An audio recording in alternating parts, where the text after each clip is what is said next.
Granny's, Abner. I believe that's our ring. I know this, Lum. I believe you're right. I'll see. Hello, jot 'em down, store. This is Lum and Abner.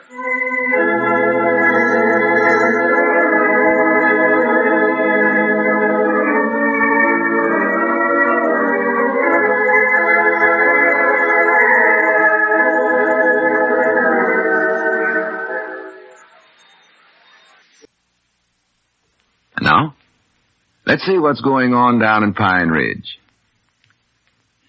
Well, in the third day of Lum's trial for misuse of public funds, the prosecution continued to present strong evidence against Lum, none of which Squire Skimp, as the defense attorney, was able to tear down with any degree of effectiveness.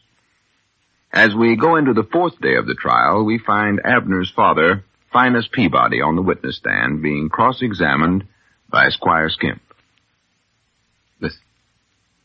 Now then, Mr. Peabody, in your testimony, you stated that the purchase price of the farm given to Milford Spears was $1,000. Yeah, $1,000. And that you contributed $200, Mr. Edwards contributed $300, and the balance was paid by a $500 check.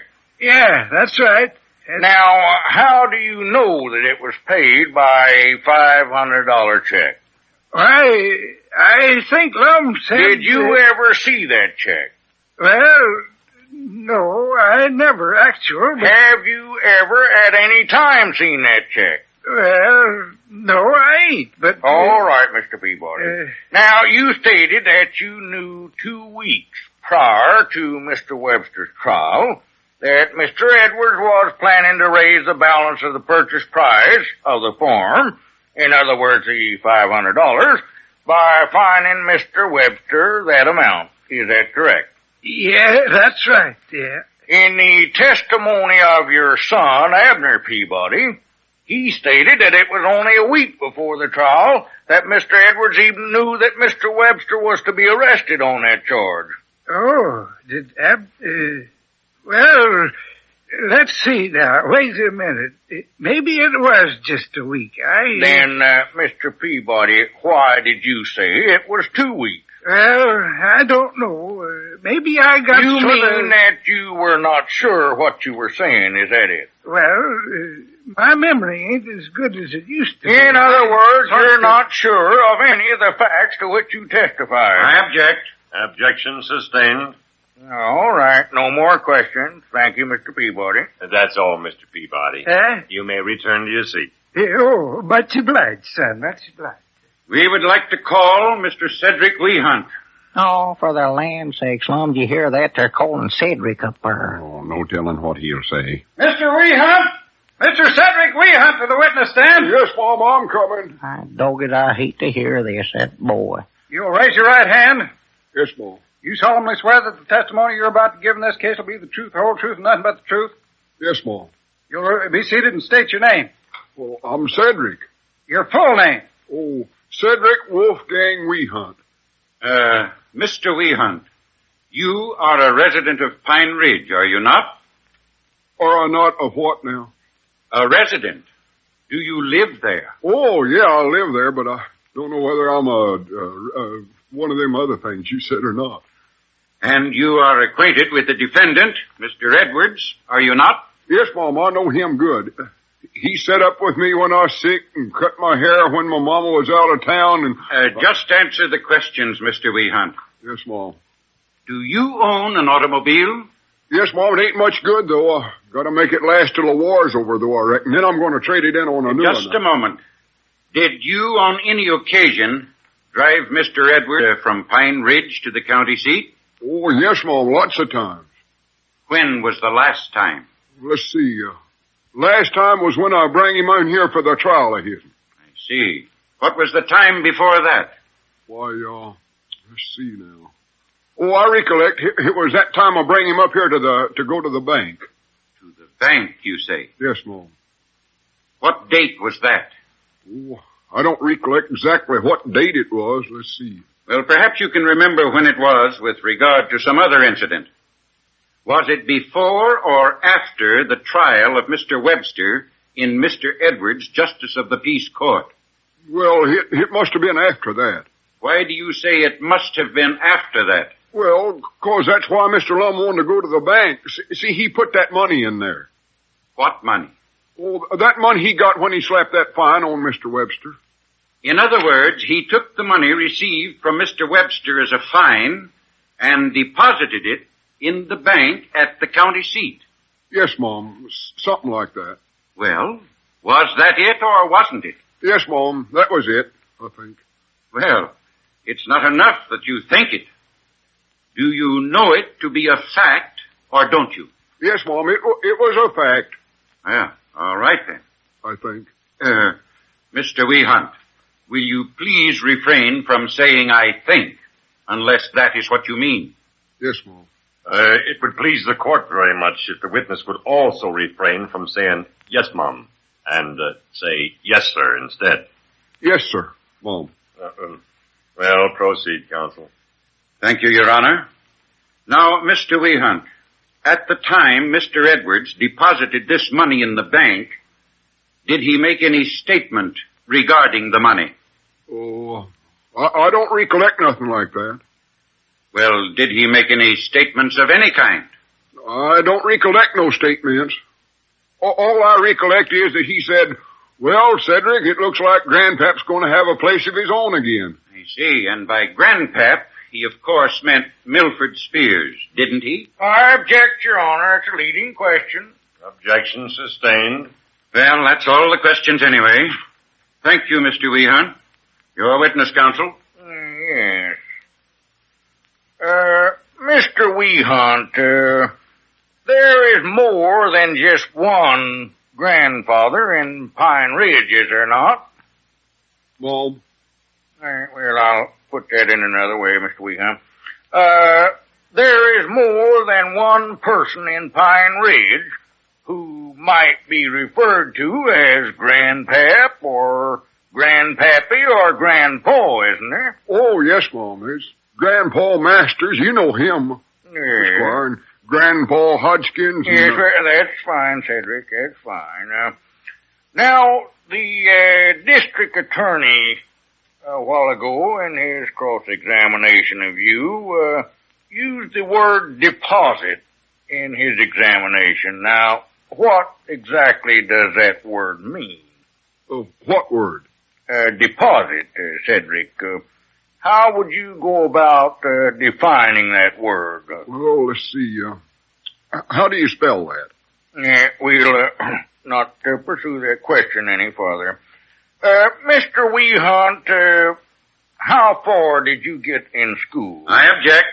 Your Honor, I'm merely attempting to establish the witness's knowledge of relevant matters. Objection overruled. Yes. Now, how far did you go in school, Mr. Weehunt? Well, I ain't Mr. Weehunt. I'm Cedric Squire. Yes, I know I look like my papa, but I ain't him. Well, answer the question, Cedric. Answer the question. How far did you go in school? Oh, I got up to the third reader. Mm-hmm. And why did you stop at the third reader? I object. Well, the main reason was the seats got too little for me. Just a minute. Just a minute. I've raised an objection here. I couldn't get my knees up under the desk. Another reason was that every year I got to know the kids in the third reader, and then they'd all pass, and so the next year I'd have to get acquainted with a whole new crowd again. Order. I hate to interrupt this, but the district attorney's last objection is sustained, and the clerk will see that the witness's testimony is edited accordingly. Proceed, counsel. Just one or two more questions, Your Honor. Mr. Weehunt, do you have a bank account of your own? Oh, no more. What are your hobbies, Mr. Weehunt? I object. Well, my best hobby is blowing bird calls. The meadowlark and Now, wait a minute here. I withdraw the question. That's all, Cedric. Thank you. You're welcome. Just a second, Mr. Weehunt. One more question. Yes, Mom. You stated that in Pine Ridge there are persons referred to as Grandpa, but who specifically is called Grandpap? Well, Mr. Grandpappy Spears is. Is that the same as Milford Spears? Yes, Mom, that's him. Do you know anyone else in Pine Ridge who is referred to specifically as Grandpap? No, Mom, I don't believe so. All right. That's all. I got my bird whistle with me. If it'll help any, I'll be glad to blow it for you. No, thank you. That won't be necessary. You may leave the stand now. Much obliged. The prosecution will call its next witness, please. Your Honor, we had planned to present Mr. Terry of the Union Bank, but he was unable to remain this afternoon. However, he will be available tomorrow morning. Well, in that case, I think we'll adjourn for today. Members of the jury, I remind you that it is your duty not to permit anyone to speak to or communicate with you on any subject connected with the trial, and that all attempts to do so should be immediately reported to you to this court. That you should not converse among yourselves on any subject connected with the trial, or form or express any opinion thereon, until this case is finally submitted to you. This court is now adjourned for 10 o'clock tomorrow morning. Yeah, come on, Lum. Let's go out and get something to eat. Yeah, come on, Lum. I'm starving to death. I ain't ate nothing since lunch a couple of hours ago. You fellers go ahead. I don't feel much like eating, I don't think. Well, you got to come with me, Lum. I'm supposed to be gardening. Yeah, all right. Now, Lum, don't be so downhearted. The prosecution ought to be finished tomorrow, and then we can present our side of this case. And I think we can make a pretty strong appeal, perhaps. Granny Squire, I don't believe I'll even testify. What? Not testify? Why, Lum, are you out of your mind? No, Squire, but after what we've heard so far in this trial, I can see there just ain't no use for me to even get up there. No, sir, there just ain't no...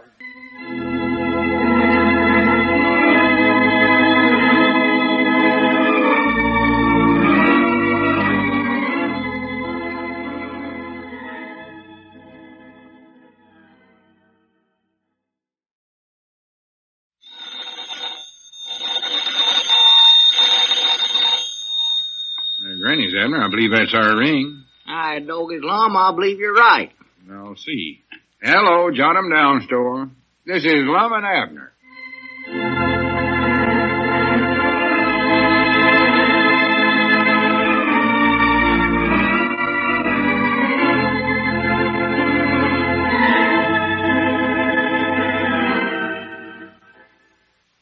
And now, let's see what's going on down in Pine Ridge. Well, with each day of the trial of Polk County versus Lum Edwards for misuse of public funds, Lum's chances for an acquittal seem to grow dimmer and dimmer.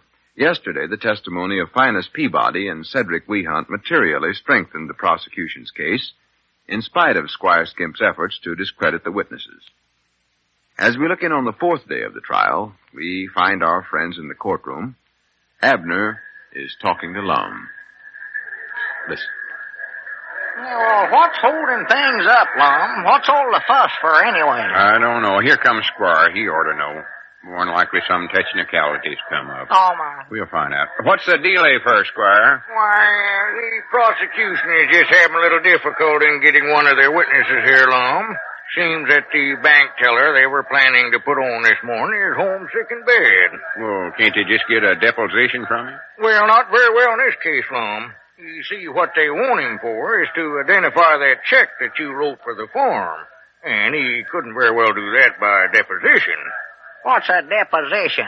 Oh, that's when a feller can't be at a trial, so he sends in his testimony in writing. Ain't that right, Squire? Well, yes, that's right, Lum. Of course, he has to swear to it and all that. Yes. Well, Squire, what are they going to do about the bank feller then? Well, if he's not able to be here by the time the prosecution has offered all his other witnesses, why, then we'll go ahead with our defense.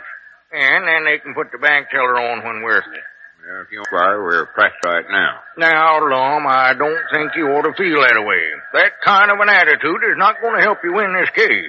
Well, I don't think anything would help me win now. Now, Lum, I wish you wouldn't talk like that. Well, I just can't help it, Squire. Oh, say, excuse me, Minda. I see Pop over there wandering around looking for that drinking water contraption. He never can find that. Yeah, all right, Abner. No, sir, Squire, I just sort of lost all hope.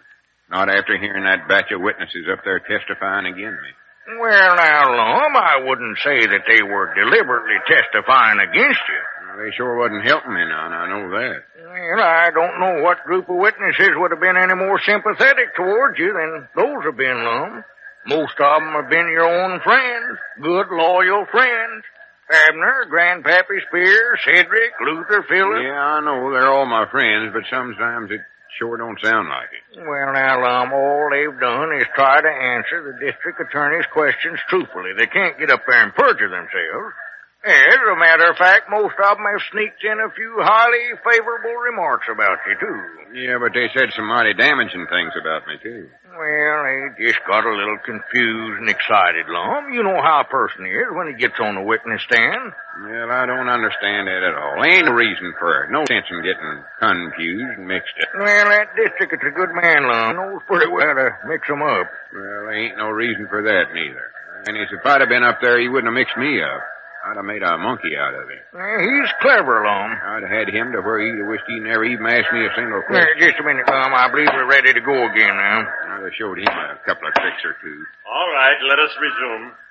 Order. The prosecution will present Mr. Terry of the Union Bank as a witness at a later date, according to the agreement of both parties. Call your next witness, counsel. Yes, Your Honor. We would like to call Mr. Lum Edwards. Huh? Wait a minute, Lum. You don't have to testify, and they can't make you testify against yourself. I know they can't, but I agreed to do it. Mr. Edwards? Mr. Lum Edwards? Lum, we decided against that. I know, but I changed my mind. No, Mr. Edwards? You don't want nobody to think I was feared to testify. Besides, I can see the only way I'll ever get any place is to get up there on the stand myself. Mr. Edwards, you've been called to the witness stand. I know it. I'm coming. I'm the only witness I can depend on, Squire. Well, good luck. Will the witness please hurry? Yes, sir, Your Honor. I hope this works out all right. You'll raise your right hand. I know all of that, mister. You solemnly swear that the testimony which you're about to give in this case will be the truth, the whole truth, and nothing but the truth? I do. You'll be seated and state your name. Lum Edwards, Justice of the Peace of Cloverleaf Township, Polk County, State of Arkansas. Mr. Edwards, you have already identified yourself as a Justice of the Peace of Cloverleaf Township. Do you hold that office at the present time? Yes, sir.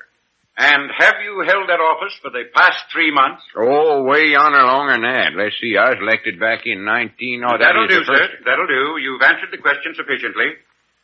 Mr. Edwards, you heard the testimony given by Mr. B.J. Webster in which he described he was arrested on a warrant signed by you, how he was brought to trial in your court, and was fined $500 as the result of a violation of an antiquated traffic ordinance. You heard all that, did not? Yes, sir.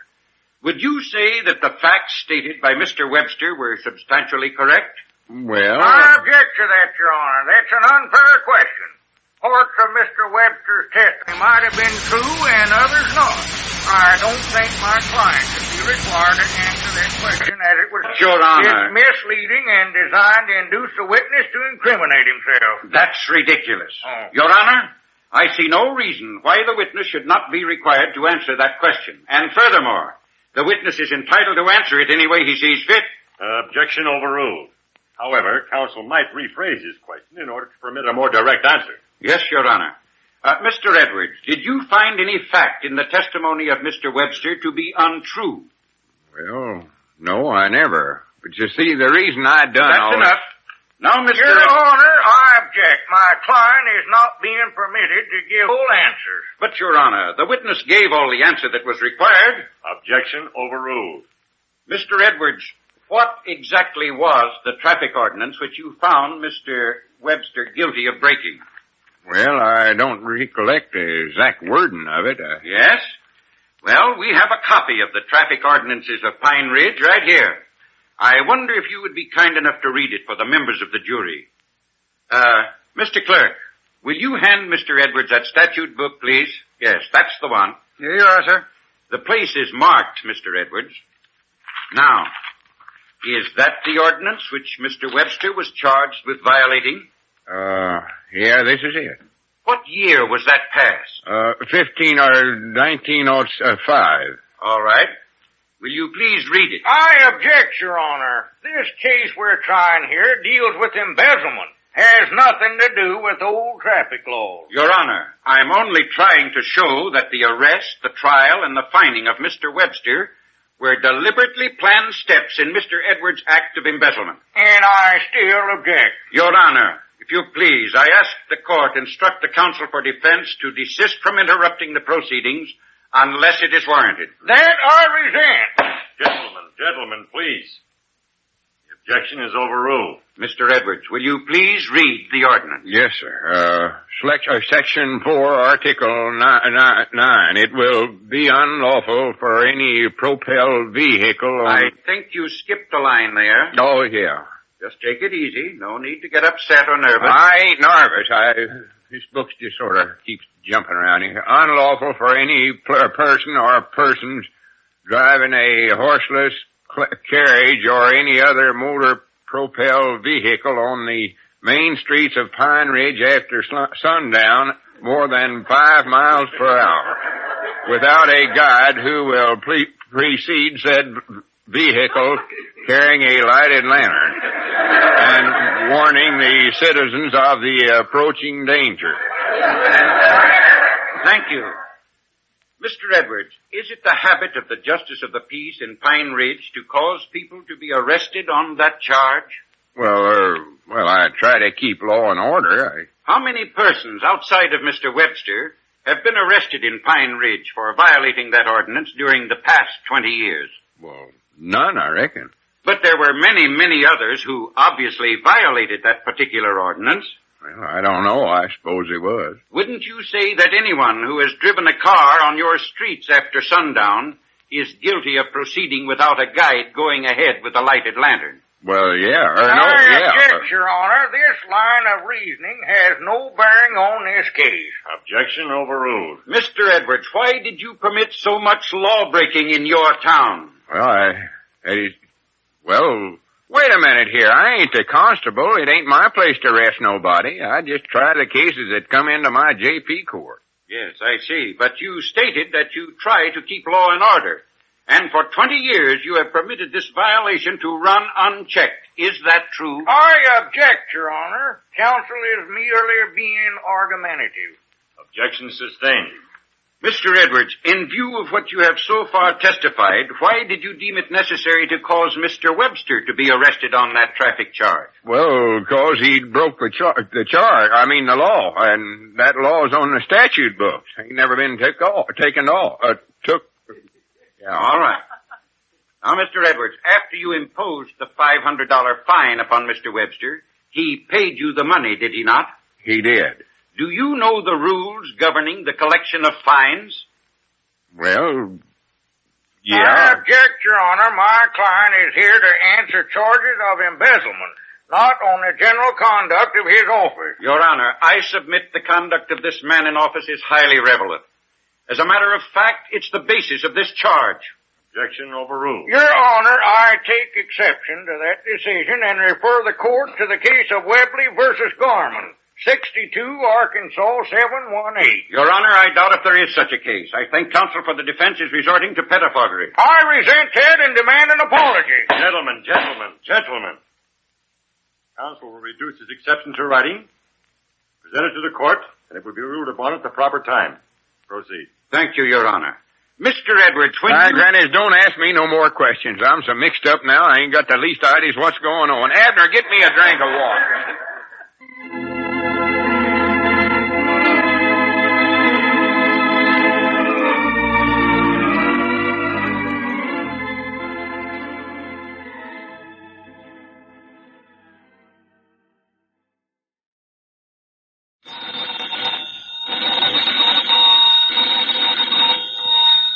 Granny's, Abner, I believe that's our ring. Aye, Doggy's Lum, I believe you're right.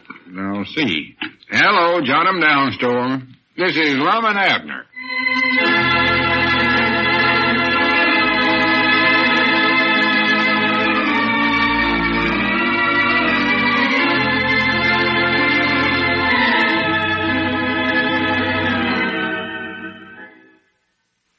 And now, let's see what's going on down in Pine Ridge.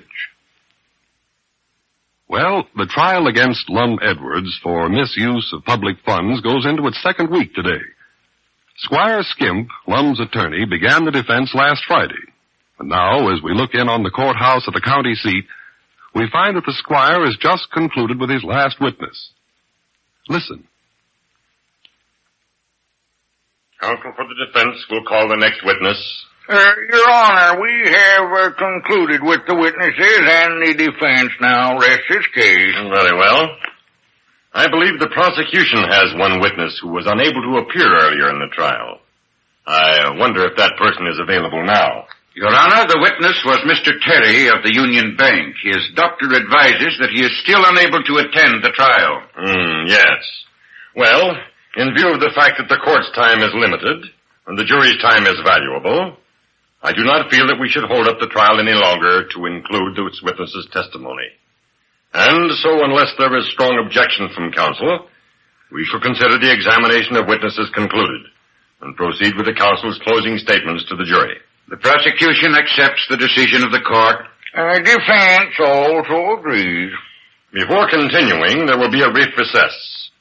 There are one or two points that I wish to check in the court's instructions to the jury. However, it will be just a minute, so let us not leave the courtroom. Well, I guess that's it, Lum. All that's left now is my little speech to the jury. Yes, it's just about all we have got left, too, I'm feared. Well, I don't know, Lum. I think we did pretty good with some of our witnesses. We certainly got across your reasons for using those public funds the way you did. You'll have to admit that. Yeah, but I got my doubts if that's going to help me any. Well, all we can do now is just wait, Lum. I wonder if you would excuse me a few minutes. I want to check over some of my notes here, Lum. Yeah, go ahead, Squire. I just want to sit here and not think about nothing. This trial's got me to where I'm wore to a frazzle.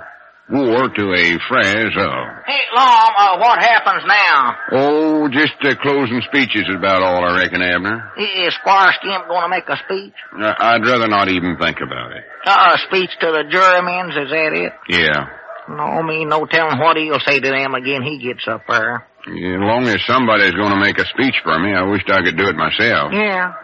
He'll about get up there and strut around, orate, and show off. Sure. Body'll think he's running for some kind of office instead of defending me. Oh, he loves to hear himself talk. Abner, would you come to visit me when I'm in the penitentiary? Why, sure I will. I'll bring you some cookies and some long books to read. Wait a minute, I believe the judge is ready to start again. You better get back to your seat, Abner. Yeah, sure. I'll bring you one of them 10-year diaries to write in. 2 of them if you need them. All right. This court is in session again. Is the counsel for the defense prepared? Yes, Your Honor. Very well. Proceed. Thank you, Your Honor. Ladies and gentlemen of the jury, for the past 6 days, you have listened patiently and attentively to the trial of a man I am proud to represent, Mr. Lum Edwards. Now, during that time, you have been subjected to a great deal of testimony and evidence. You've been told how Mr. Edwards, in attempting to administer justice in the town of Pine Ridge, used certain public funds in a manner which, according to the strict letter of the law, might be construed as a technical violation. Now, these facts neither my client nor myself have at any time denied. However, it is our contention that this is a case which rises above the mere technicalities of the law. This is a case which deals with justice in its larger and truer sense. We have shown you how Mr. Edwards took it upon himself, and without regard for himself, to protect the interest and property of a fellow citizen against the insidious and treacherous schemes of an unscrupulous intruder in the community, namely one Mr. B.J. Webster. We have also revealed to you how this Mr. Webster, with high-sounding words, with grandiose plans, with glorious promises, deluded, deceived, defrauded, hoodwinked, and tricked an aged, helpless, trusting gentleman and his little old gray-haired helpmate out of their property, their farm, their home, their sole possessions. Now, this so-called promoter, this wolf in sheep's clothing, was clever. Oh, yes, he was clever. he kept his despicable operations within the law. That is, within his technical interpretations. In other words, the technical aspect of the law permitted Mr. Webster to perpetrate a fraudulent scheme and at the same time be used to bring to trial a morally innocent man, Lum Edwards. I need not dwell further on the obvious injustice therein. Nor do I need to point out to you, ladies and gentlemen, that it remained for a courageous man of Mr. Edwards' type, a type of whom the world has far too few, it remained for him to break with practice and precedent, to go above the law and administer justice in a manner irregular, according to the technicalities of the law, but also in a manner extremely expedient, and I'm sure you will agree, highly commendable. Now, ladies and gentlemen of the jury, in your deliberations in the jury room, I ask you to bear in mind the fact that in committing the act which the prosecution describes as a criminal offense, Mr. Edwards gained not one single thing for himself. On the contrary, he placed himself in a very precarious position. And the one person who did benefit from this act, Mr. Milford Spears, also did not gain any advantage. He only had returned to him the equivalent of the property which was, in effect, stolen from him. Now I ask you, does that sound like the act of a man who would willfully commit a criminal offense? Secondly, ladies and gentlemen, I call your attention to the impeccable character of the defendant as revealed through the sworn testimony of men and women from that very witness stand there. Such loyalty, respect, and admiration, as was truthfully expressed in this courtroom, can be merited only by a man possessing the qualities of honesty, wisdom, and compassion in the greatest degree.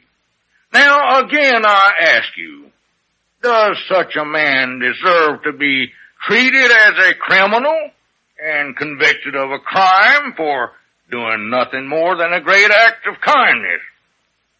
Ladies and gentlemen, in arriving at your decision, you are bound to consider several statutes of law which apply to this case, and which will be read to you by the court. However, ladies and gentlemen, I ask you to go further than that.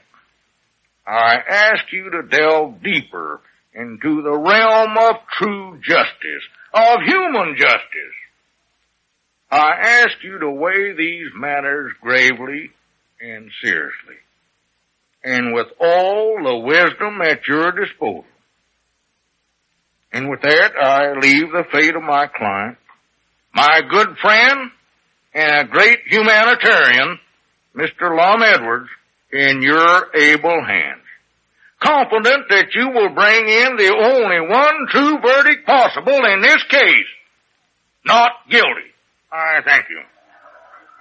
Granny Squire, come here. Let me shake your hand. No, tut-tut. Oh, you sure done good there. Yes, sir. Way yonder better than I ever allowed you would. Well, I just did what I could, Lum. Well, it sounded good to me. All right. Order, please. Counsel for the prosecution may now address his final argument to the jury. Granny Squire, after hearing you, I believe I got a chance. Yes, sir, I believe I got a good chance. Thank you, Your Honor. Ladies and gentlemen of the jury, I shall not resort to spectacular oratory or attempt to mislead you by false reasoning. Nor shall I endeavor to cloud the true issues of the case being tried before you in this court. It is neither proper for a counselor of the law to conduct himself in such a manner, nor in my case is it necessary to do so. Inasmuch as the preponderance of evidence as set forth in the proceedings... Hey, Lum, you're not paying attention to this. I know I ain't, Squire, and I ain't going to, neither. Well, Lum, you can't just sit there with your hands over your ears. It doesn't look good. Listen, Squire, I don't want to hear him remind me how guilty I am. I'm happy right now, and I don't want nothing to ruin.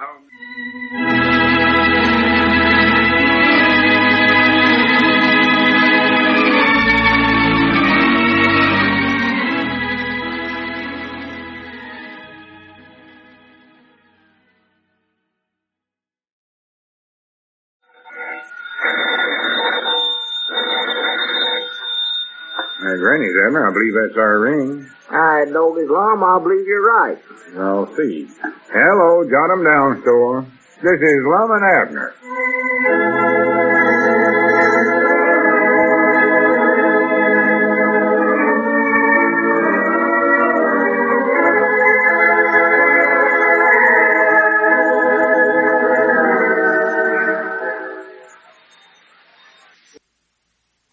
And now, let's see what's going on down in Pine Ridge.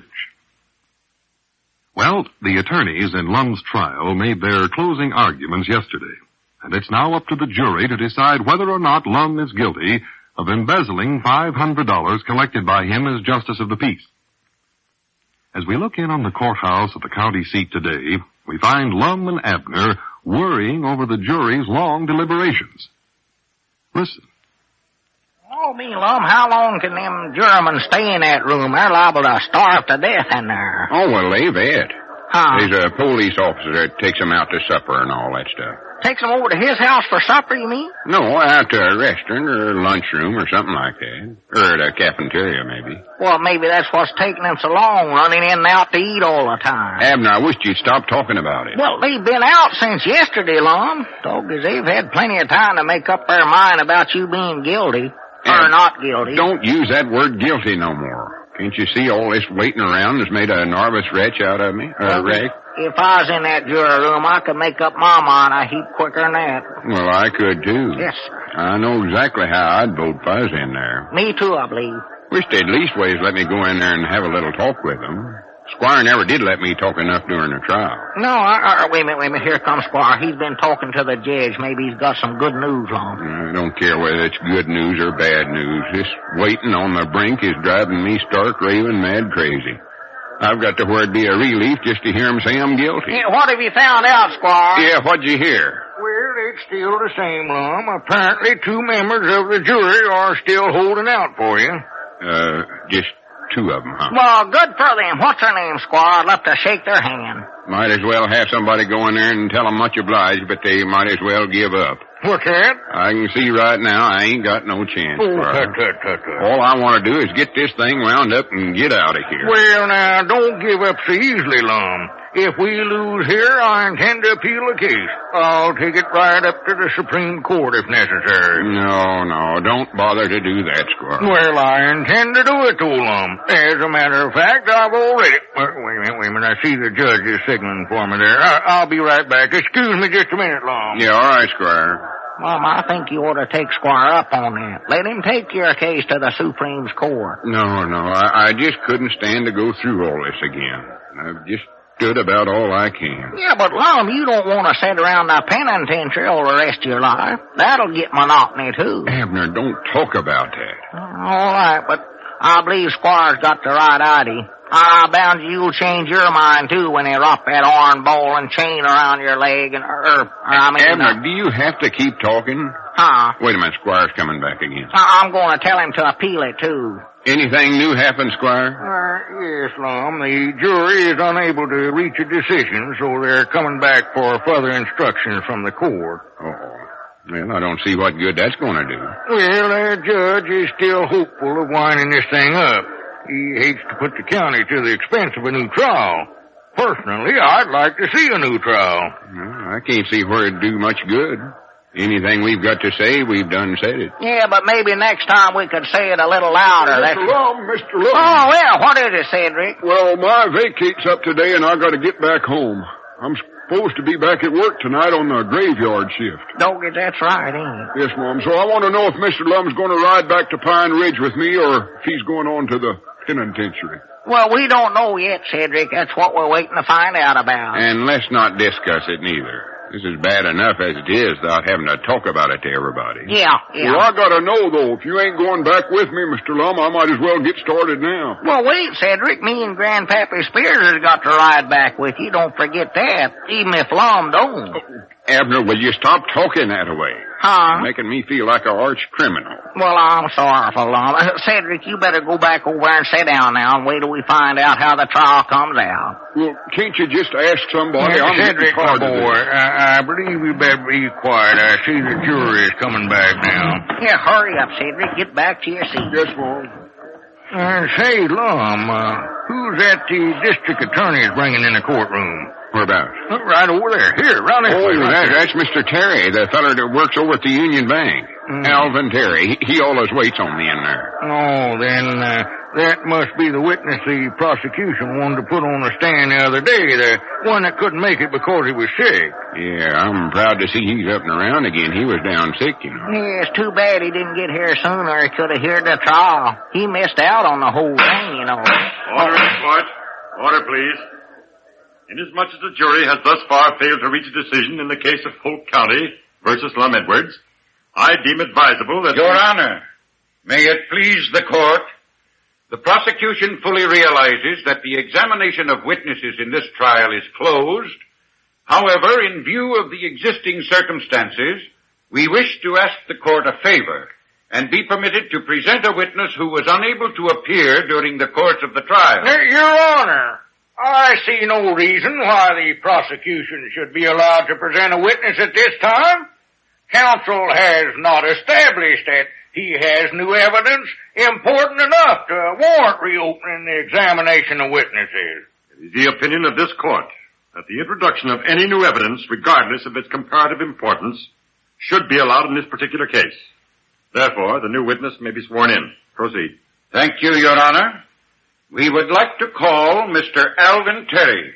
Just take the witness stand, please, Mr. Terry. You'll raise your right hand.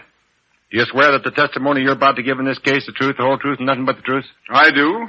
Be seated and state your name. Alvin W. Terry. Mr. Terry, you are an employee of the Union Bank here in town, are you not? I am. You are the assistant cashier of that bank, are you? I am. How long have you been an employee of the Union Bank? Oh, a little over 13 years. Mm-hmm. And how long have you held your present position? About 7 years. All right. Are you acquainted with Mr. Lum Edwards of Pine Ridge? Yes, sir. Is he a customer of your bank? He is. Would you recognize his signature? Well, that's part of my job. Yes, sir. Mr. Terry, I have here a paper, a document, which I ask to be marked for identification. States Exhibit number... I think it would be 7. Thank you, Your Honor. Yes, 7. Now then, Mr. Terry, I ask you to look at this paper and tell us what it is. Why, it's a check. A check drawn on the Union Bank for $500 to the order of Luther Phillips. And in the lower left-hand corner is a notation. Balance payment on farm. Yes. And who is it signed by? By Lum Edwards. You recognize that definitely as the signature of Lum Edwards, do you? Yes, sir. Grannies, wait a minute. Is that all I put on there, just Lum Edwards? Lum, for goodness sake, sit down. Yeah, but listen to me, Sit Squire. down, Lum. Don't make a fool of yourself. Now, sit down. Well, I'll tell you, if you'll just listen to me. Quiet. Lum, sit down. The prosecution may proceed with the questioning. No more questions, Your Honor. I ask only that the check which Mr. Edwards used in his act of embezzlement be submitted to the jury for inspection. Counsel for the defense may take the witness. There are no questions. What do you mean, no questions? I got something I want to ask. Lum, please sit down. This is embarrassing. But listen here, Squire, if you'll Your just Honor, listen to me a minute. I beg the court's indulgence while I confer with my client briefly. Certainly. Go ahead. Thank you, Your Honor. Now then, what is it, Lum? Listen, Squire, come over here. I want to talk to you. Doggy's grandpap, what do you reckon's going on here anyway? Lord sakes, don't ask me. Sounds like a batch of pigeon-toed shenanigans, I'd say. I thought this trial was practical over once, and here they are going at it hand and tooth again. Oh, I wouldn't have missed this for nothing. Your It's just now Honor, getting to be we fun. are ready now. All right. Let's have it more quiet in here, please. Go ahead, counsel. Thank you, Your Honor. Mr. Terry, You say that Mr. Edwards is a customer at your bank, the Union Bank. Yes, sir. Does Mr. Edwards have more than one account there? Well, yes. Actually, he has two. Mm-hmm. And exactly what is the difference between those two accounts? One of them is a joint account he has in connection with Mr. Abner Peabody. That is a personal account. Mm-hmm. And the other one is an account he maintains as a justice of the peace. Yes. Now, I want you to examine the check which the prosecution has entered as exhibit number 7. Examine it once more and tell me which of those accounts that check was drawn on. Yes, sir. This check was drawn on Mr. Edwards' personal account, the one he has with Mr. Peabody. Now wait here. How do you know that check is drawn on his personal account? Because he signs the other checks, L. Edwards, Justice of the Peace. Hi, Doggins, wait a minute, Lum. That's part of my money that's going to Shut up, Abner. I admit I made a mistake, but it's the best mistake I ever made in my life. Be quiet. That's all the questions, Mr. Terry. Your Honor, I move that the court instruct the jury to return a verdict acquitting this defendant on the grounds that the evidence presented by the prosecution establishes that the crime with which the defendant is charged was never committed. The funds he used to purchase a farm for Mr. Spears were withdrawn from a personal account and not from the funds held by him as a justice of the peace. Therefore, the evidence presented by the state does not sustain the indictment, and I further move that the case be dismissed.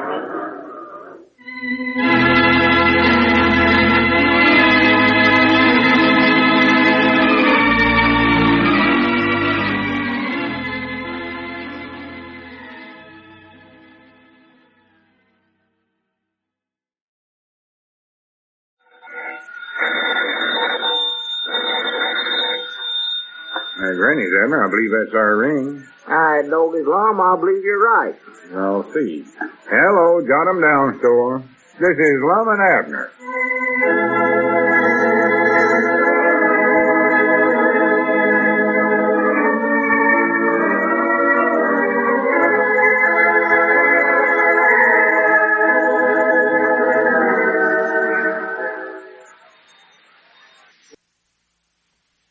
And now, let's see what's going on down in Pine Ridge. Well, Lum's trial came to a dramatic and happy conclusion yesterday when it was discovered that Lum had a settlement check not on funds held by us of the peace, but on, and as a result, the case was dismissed. As we look in on the little community today, we find Abner and a very happy Lum back in the Jot 'em Down store once more. Listen. Abner, don't say nothing. Just let me stand here and look around at the store. Oh. It just seems so good to be back here again that I don't want to do nothing but enjoy it for a minute or two.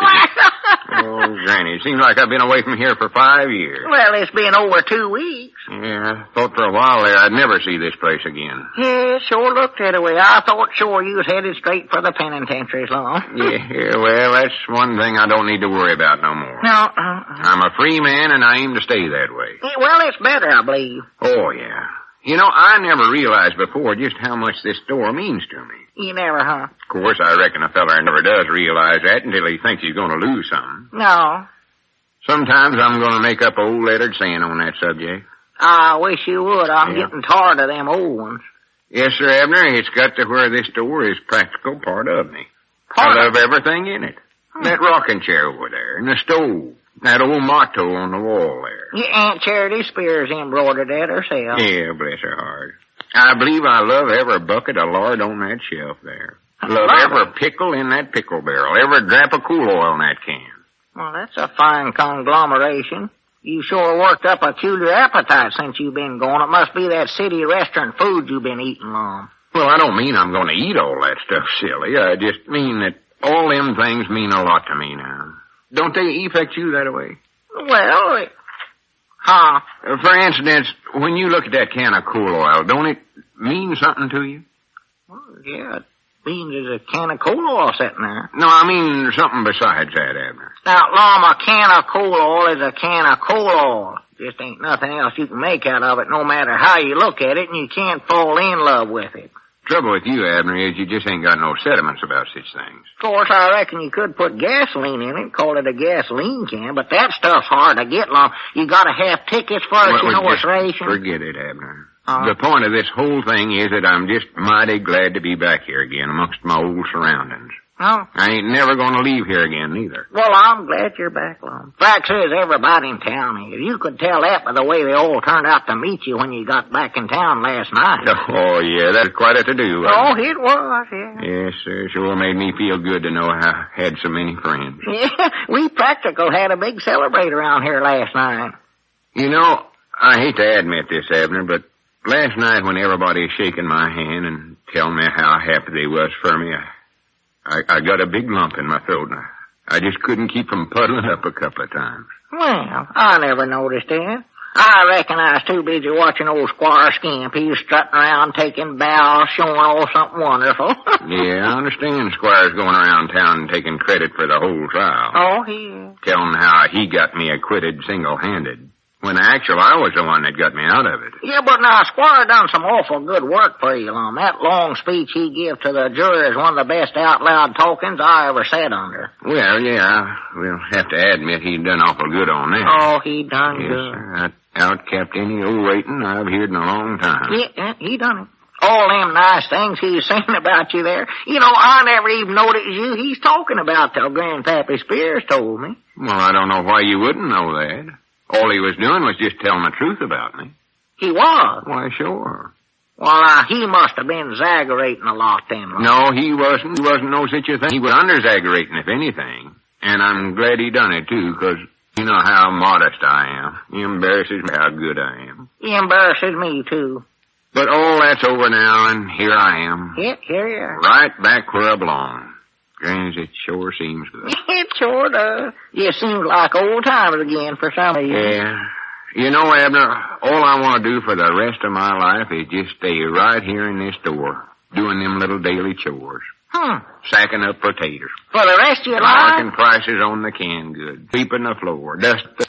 Do you do them things? Well, sure. And I love it, too. Love it, love it.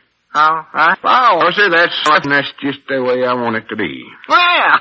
No excitement, no city. From now on, it's the simple life for me. The simple, down-to-earth. I'm here. Now on, if you ever hear me complaining about having daily tasks, might have been. I've been gone so long I don't hardly recognize it no more. Forget what I did, Abner. Got to get to sweeping. Yeah, sure.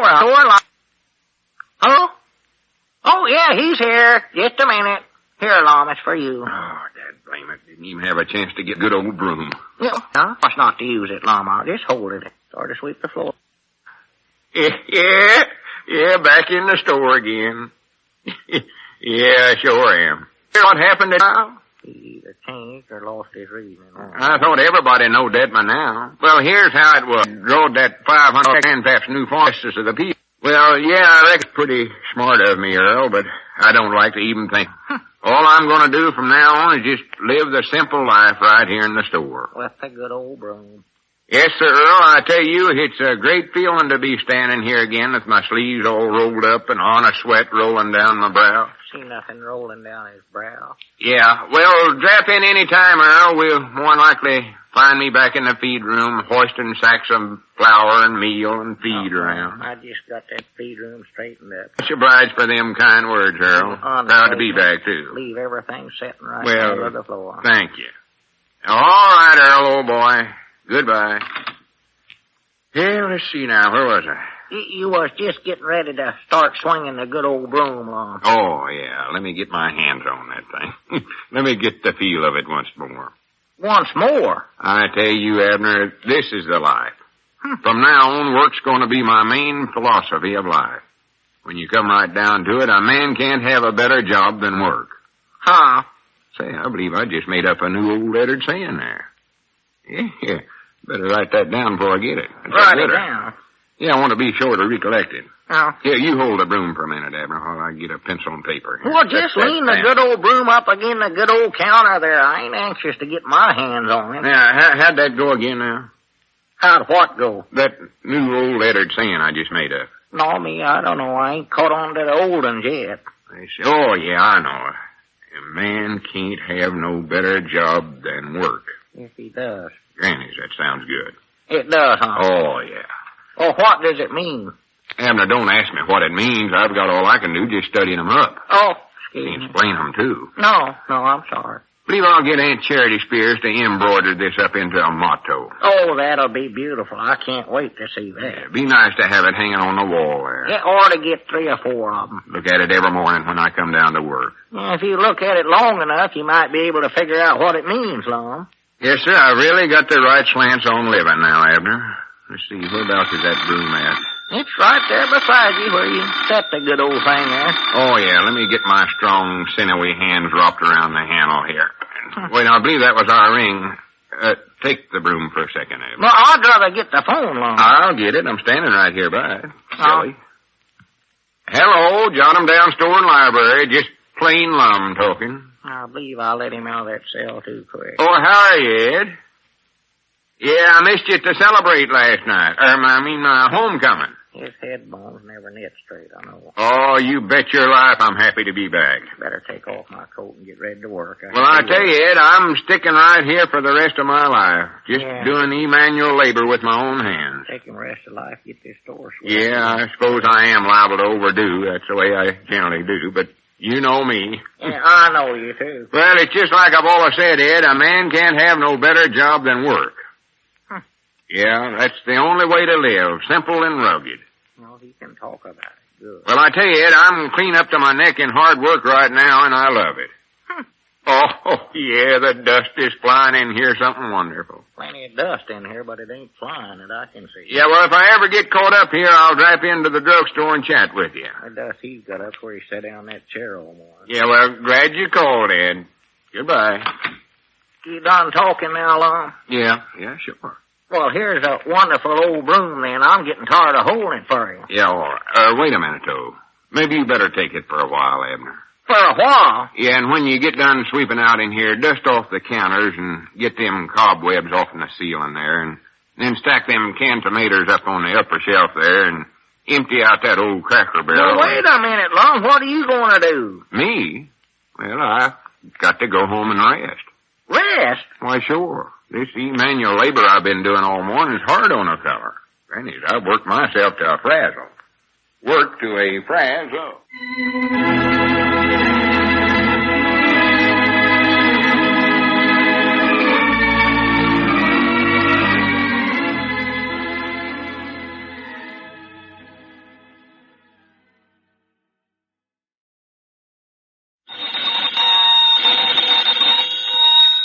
Granny's, Abner, I believe that's our ring. I dog his Lum, I believe you're right. I'll see. Hello, jot 'em down, store. This is Lum and Abner.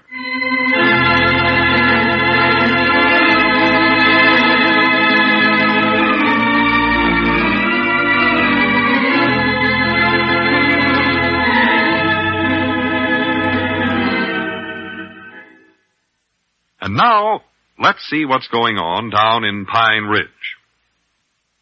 Well, after Lum's triumphant return to Pine Ridge following his 2-week trial, in which he was completely exonerated of the embezzlement charge, he immediately and happily settled back in his old way of life. As we look in on the little community today, we find him in the Jot 'em Down store and library. His partner, Abner, is just entering. Listen.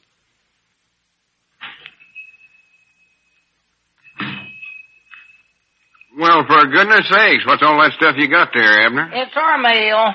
All of that? Yeah, there was so much of it, Dick Huddleston couldn't even get it all in the post office box over. Had a stack of it sitting on the counter. Well, I do know. Reckon who could have been writing all them letters to us? Well, this mail's been piling up over there, Lum, for 2 weeks while we was in there to trial. Oh, yeah, that's right. Yeah. So what's the matter with me? I forgot it. Well, let's sit down here and get to reading on them. Yeah. Looks like an awful interesting batch of mail to me. Yeah, it sure does. I just love to get letters. I'll just dump them out on the table here, and we can sit right here and sort of work on them. Yeah. Ain't nothing like it.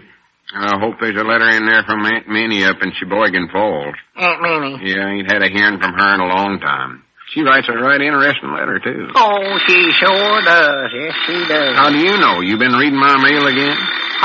Well, I believe that was our ring. Don't answer it, though. Don't answer it? No, it's liable to be Sister Simpson or somebody like that. Want to stand there and flap their jaws for a couple of hours, and we just ain't got time for that right now. Got to read these letters. Yeah, maybe I ought to just take the receiver off from the hook so nobody can call us long. Yeah, that's a good idea. Yeah. We don't want to be bothered here. All they want to do is order some groceries anyway, and we more than likely wouldn't have what they want, so just forget about it. You know, Abner, I was just thinking here, this is one of the best things about going away for a while. What is? Coming back and finding a whole big batch of mail waiting for you. Oh. It's mighty not like having a lot of old friends sitting around in here waiting to talk to you, tell you all the news and all that. Yeah, it is sort of like that, I reckon. Well, when you come right down to it, this mail system is a wonderful thing. It is, huh? Oh, yeah. You can sit in your own home and write letters to anybody in the whole wide world. Yeah, if you can write, yeah. It's the greatest one link twixt humans. Twixt humans and what? Twixt humans and humans. Friends, relates, and all that. Oh, I was going to say, you could write a letter to something besides a human, but I doubt if you'd get a hearing back like a duck or something. Well, I never meant nothing like that. Even if you did get a hearing back from something besides a human, I don't believe you could ever read it. Yes, sir, Abner, the mail is a wonderful thing. Of course, now, Grandpappy Spears says that Charlie Redfield knows a fellow over in Odin that claims he gets a hearing from a donkey. Yeah, well, from a donkey. That's what Grandpap said. Abner, you know you can't believe nothing Grandpap says. Both him and Charlie claims it's the truth. Well, that's just plumb silly. You know good and well a donkey can't ride. Oh, they never said the donkey actually wrote the letters himself. Oh, well, I was going to say. It would be something. That donkey just dictates the letters. Huh? A dog done the writing. A dog? Yeah, they said the dog could, but all he could do was just write. Granny's Abner, you just got to stop listening to Grandpap and Charlie. Huh? If you do listen to them, don't believe everything they say. All I'm going by is just what they claim. Well, don't go by that. Oh, 'cause I'd love to see that donkey sitting up there in a chair smoking a cigar or taking a letter. Abner, just forget that and let's get at these letters. Oh, yeah, that's right. Hope there's one in there from Little Pearl. She was hard to learn to write. Not lie like a donkey herself, I reckon you might say. But she learned. Dear Mr. Eddard, in answer to your request for information concerning What are you throwing that in the side for, Lum? I just ain't interested in building up my muscles in 7 days, that's all. I don't want to be no atlases. Huh? I want to get down to the personal letters here. That's what I'm interested in. Personal? Even from old friends. Oh, yeah, me too. Let's see what this is right here. That looks interesting. You know, Abner, I've always said that that $1.60 we lost is the best $1.60 we ever spent. Oh, it is. Oh, there's a bill from the wholesale house. Well, don't bother with that now. This ain't no time for business. Oh. Well, who do we know in Chicago? Chicago? Let's see, Lord. I don't know. Says Messrs. Eddards and Peabody. Messrs? Must be somebody that knows us pretty good. Gentlemen, your subscription to the Merchants and Farmers Clarion will expire next month. Due to the current shortage of office help, we shall we take care of that next month. What's that you got there, Abner? It looks interesting. Yeah, it is. I just ain't figured it out yet, though. It says, Dear Mr. Eddard, some time ago we sent you full information concerning our home ventriloquist set. Oh, Since then, from time to time, further literature on this amazing device has been forwarded to you. But to date, we have not heard from you. Throw it away, Abner. We feel that it is only fair to warn you that this is a limited offer. Abner, just tear the thing up, I said. Well, Lum, was you going to be one of them ventriloquists? No. I thought you don't know nothing about horses, Lum. That's a veterinary you're talking about. Ventriloquist is a fellow that throws his voice. What'd you send your name in to them for then? I never sent my name in. They just started sending me all that junk. I don't even know why they done it. See what else we got here. Oh, 'cause I'll be lost in for that stuff, Lum. You still got any of them old letters they sent you? No, I ain't. I throwed them away. That'd come in handy if you could throw your voice, couldn't find a rock, just reaching your mouth, get a handful of big words and slang Here's somebody. another bill from the wholesale house. I'm getting sick of them things. Oh, 'cause I'd love to learn how to ventrill for a little pearl gum home on our furlough. See what big word could I throw at somebody? Hit 'em Miss right on. Leona Edders. Enclosed, please. Miss Leona Edders? That's what it says here. Who's that? I don't know. Your sister? I ain't got no sister, and you know it. Oh, well, read it. That might be interesting. You ain't changed your name, have you? Of course not. From Lum to Leone. Miss Leona Edders, enclosed, please find your 1945 gold credit card entitling you to open a charge account at the Bonton Ladies Ready-to-Wear Emporium, Hatfield, Arkansas. Hatfield? Yeah, I never done no trading at Hatfield. Special not at no Ladies Ready-to-Wear Emporiums. Well, that ain't for you no way, Lum. That's for Leone. What else did it say there? It says, you have established a high credit rating, and we are happy to extend this courtesy to you. Well? Wait a minute, though. P.S. Beginning next week, we are having a special sale on leopard jackets. Leopard jackets? That's what it says. Well, they're making jackets for leopards now? No, Abner, they don't mean they're making them for leopards. It means they make them out of leopards. Oh, that'd be kind of lumpy, wouldn't it? Well, they take them out of the skins, of course. Well, that's awful hard on a leopard standing around. They'll freeze to death. Well, they just use the fur, silly. Oh, are you going to get one? No, of course not. And you can tear this letter up, too. Well, what about Leone? I don't know nothing about Leone. Oh. See, another bill from the wholesale house. Granny's. Ad for a newfangled post-war egg beater. A circular from the mail order house. No, you sure would look cute in one of them little leopard jackets, Long. Abner, will you hush up about that? Miss Leone. Now, just hush about that. You could wear that big hat we got back there with the ostrich plume on it, too, Long. That was a mistake, and I don't want you joshing me about that. You ought to get one, Long. If you tell Grandpappy Spears about that, I'm going to whop you right on top of the head. I wouldn't tell it to nobody. You know that. Here's a notice for my insurance policy. Now, you will need one if you start wearing women's clothes around here. Somebody will pick a fight with Another advertisement of some kind. Where are the personal letters? You'd think in all this bunch they'd surely be... Well, I believe this one's for you, Abner. For me? Is it from Little Pearl? I don't know. I'll read it. Bound it is. It says, Master Abner Peabody, Pine Ridge, Arkansas. Dear member, the code message for this week is X1461H plus W7B. Uh-oh. For pity's sakes, what is this anyway?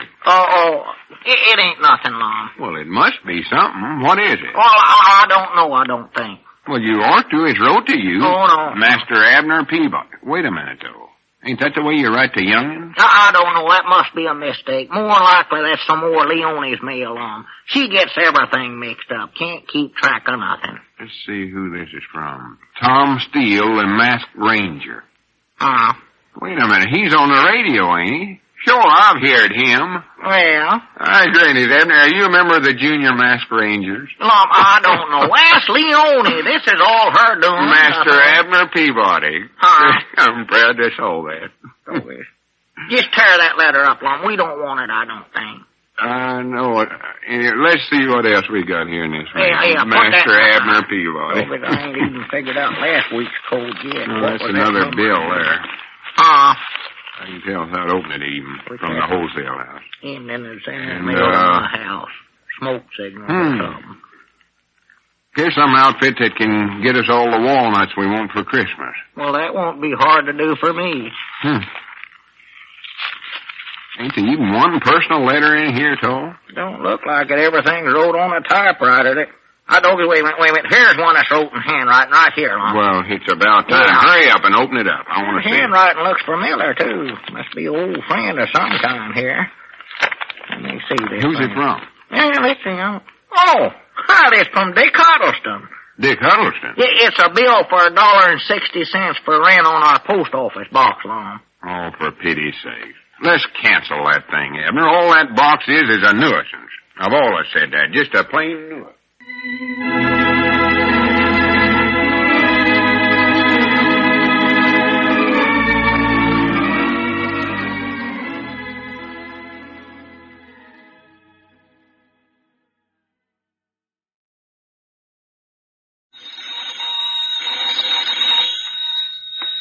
Abner. I believe that's our ring. I don't get Lum. I believe you're right. I'll see. Hello, Jot 'em Down store. This is Lum and Abner.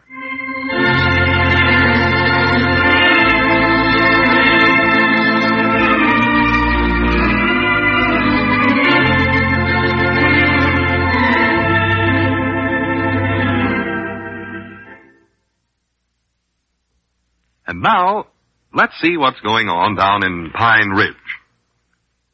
Well, Lum and Abner have settled back into their old routine again, and they have things pretty well straightened up in their store once more.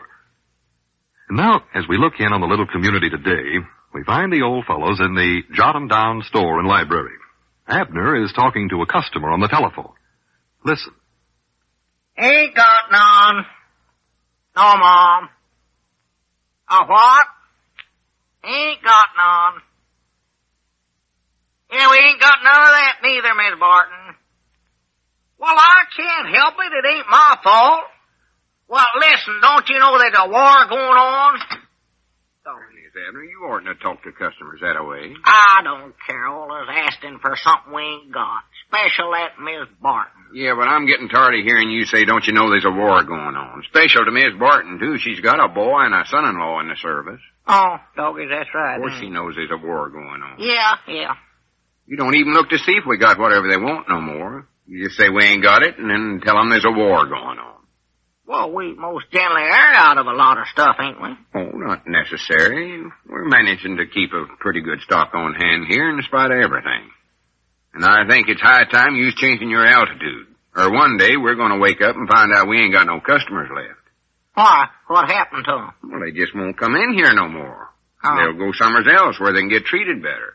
Well, nobody treats customers nice nowadays, do they, Lum? Well, not many places do, I'll admit. I thought that was more likely some rule for the duration. Treat them right. I think a lot of people's got that idea. I can understand how you might get that impression, but it ain't so. Oh. I think that right now would be a good time to reconvert to good service. Good service? Yes, sir. We get the jump on everybody by starting to be nice right now. Well, that don't sound like you're being very nice, going around jumping on everybody. I mean, we'll get ahead of the other stores. We start in right now to be polite and friendly to all the customers. It's just good business to do that. Well, if it's good business, I'm for it, I reckon, but how do you go about being nice that way? Well, it's simple. Just act nice to everybody that comes in here or calls up on the phone. Act like you did before the war started. Oh, that way, huh? Yeah. Be as helpful as you can to them. Just be friendly in general. Shake their hands and let them sit in a rocker here and take their hat and such as that. No, you don't need to go that far. Don't get carried away with the idea. Just say yes, Mom, and no, Mom, and please, Mom. That's the way Cedric talks. Well, ask them how their young'uns are and all such as that. Uh-huh. And keep smiling, too. That's important. Keep smiling, huh? Yeah. Don't let even a little bitty scowl wrinkle up your face. Oh. Try to make them think there ain't no one thing in the world that'd make you happier than waiting on them. It'd be so different, they'd appreciate it. That last part ain't gonna be easy to do, though, if the widow Abernathy's the one I'm waiting on, Special not if she brings that pack of wild young'uns of hers in here and they start tearing up the store. You want me to smile when them young'uns start throwing canned goods in here, throw something right through the front window, smile at them? Well, I admit that does put a storekeeper to the test, all right. But we gotta do it regardless. I'll smile at them with a board, that's what I'll do. Keep smiling is gonna be our motto. Keep smiling, huh? Yeah, we're going to be known as the happy merchants in the friendly store. Well, be known as what? The happy merchants in the friendly store. Okay, that's a pretty long name. I don't believe Elizabeth can ever recollect that long. She has a hard enough time with just a little short name like Abner. Well, I don't mean we'll be called that. We'll just be known as that. No. I was going to say it wouldn't be good for us both to be called that. No way. Folks would get us mixed up. We would, too. Say hello friendly or hello happy. I wouldn't know if it's me or it's you they's talking Friendly store. We're the happy merchants. Well, don't worry about it anyway, 'cause they ain't gonna be our names no ways. Oh, I don't like that, Happy Abner. I don't like that. What I want you to do is to get out them old signs and put them up again. What old signs? You mean the ones we put up for the fire sale that time? No. We ain't had no fire long. I never said we did. Fire Skimp says it's again the law to start a fire on a purpose, even if you do want to sell. I ain't talking about no fire sale signs. I mean them that says service with a smile and money cheerful refunded and all them. We're gonna start reconverting right now. Oh, with them signs, huh? Yes, sir. Get 'em out and tack 'em up again where everybody can see 'em. Special that, and it says service with a smile. Yeah. I always did like it and pretty good anyway. Had that feller's face up there in one corner of it, you know. Oh, yeah, I forgot about him. He had a big high collar on, his hair parted in the middle. He was smiling something wonderful. Oh, he was a jolly-looking little cuss. Yes, he was. He was happy. It was nice having him around the store, 'cause he looked so friendly and cheerful, you know. Well, that's just the way we got to look, too. You mean we gotta start wearing them high collars and parting our hair in the middle? No, I mean we gotta smile like him. Well, it wouldn't be no use for me to smile if I had on one of them high collars like his and Lum. Nobody could tell what I was doing no way. My mouth would be clean down behind that corner there. I could look mean or happy or anything. Well, you can get the collar to fit you. It don't have to be as big as that, and that was a cartoon, I think. Well, he had on a high collar, I'll say that for him. His neck must be mighty nigh as long as a giraffe. Well, don't worry about it. I never said you'd have to wear one. You'd look silly anyway. You'd look like you was peeking over a whitewashed fence. Yeah, would, sort of, wouldn't it? That's a good one, Lum. You're a wit when you set your head to it, you know. Yeah, I get off a good one now and then. I wasn't half trying either. I want to tell that to Elizabeth if I can recollect it. Never knowed it was going to be so comical when I said it. Yeah, whitewashed man. Them things just comes natural to me, I reckon. Well, better get them signs put up before some customers come. Yeah, all right, I'll get them. I want to take a look at that. And keep smiling. Oh, yeah, I will. I'm a happy merchant. Oh, happy me. That's right. Pack up your troubles in your old kit bag and smile, boy, smile. Wait a minute, Abner. Yonder comes a customer. You can get the signs later on. Let's try out our new policy on him. Wait a minute. That ain't no customer, Lum. That's Grandpappy Spears. Well, sometimes he's a customer. He buys stuff occasional. Yeah. He'd be a good one to practice on anyway. Yeah, that varmint, I hate to start on him trying to be happy. Well, now, recollect, be nice and polite. Give him all kinds of service. And above all, keep smiling. Yeah, I know what to do. Okay. I'm anxious to see how it works. Yeah, howdy. And a happy how do you do to you, my dear friend and customer. Sir, I was just down to the barber shop. What'd you call me, Abner? Welcome to the friendly store. 2 happy merchants at your service here. Careful, Abner. Don't overdo it. Uh-huh. We're proud to see you, Mr. Spears, and if there's anything we can help you with, why, we're more than glad to do it. Yes, sir, Mr. Spears. Just anything at all. We're so happy to wait on you, we can't hardly stand it. Well, for pity's sakes, what's come over you fellas anyway? Oh, nothing at all. Just happy as all. Cheerful and friendly, that's us. You're touched in the head, if you want my opinion. Abner, better let me handle this. Mr. Spears, we're here to serve you in the best way we know how. If you've got any complaints, just let us know and we'll straighten everything out. We aim to please. The customer in our store is all is right. Was he right about us being touched? Hush up, Abner. Now then, Mr. Spears, what can we do for you? Yeah, Mr. Spears, what can we do for you? Well, I don't want you to do nothing for me.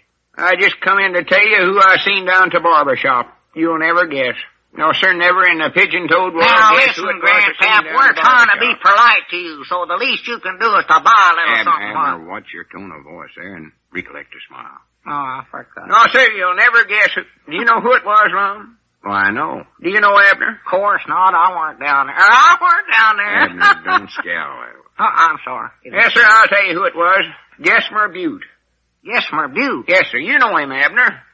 Yeah, lives west of town there with his mama. Yeah, I know who he is, but what's so wonderful about seeing him down at the barber shop? Well, that's the first time his mama ever let him go in the barber shop.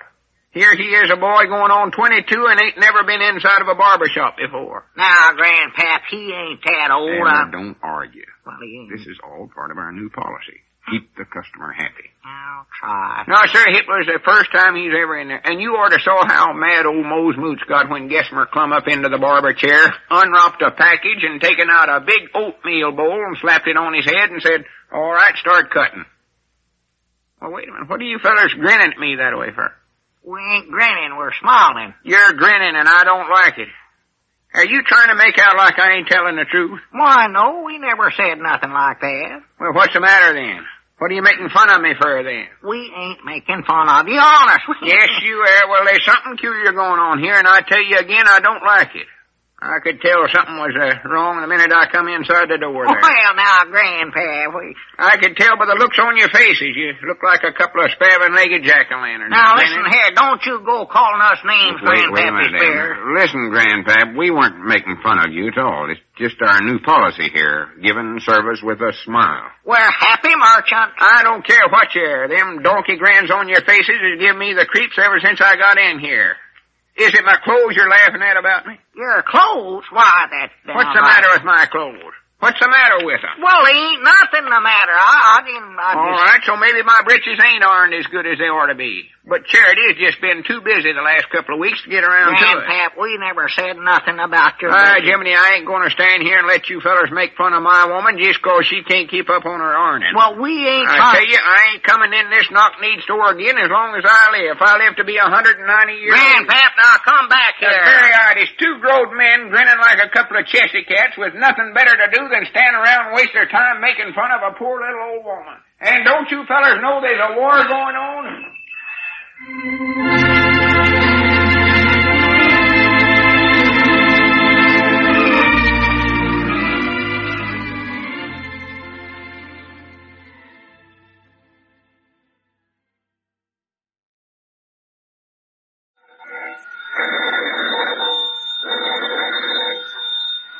Granny's, Abner. I believe that's our ring. I know his Lum. I believe you're right. I'll see. Hello, Jot 'em Down store. This is Lum and Abner.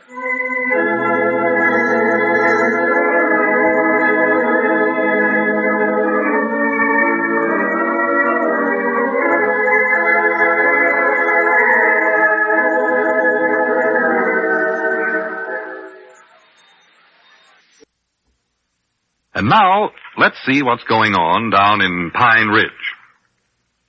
Well, Lum and Abner's efforts yesterday to return to a policy of service with a smile were misinterpreted by Grandpappy Spears, and he stomped out of the store vowing never to return.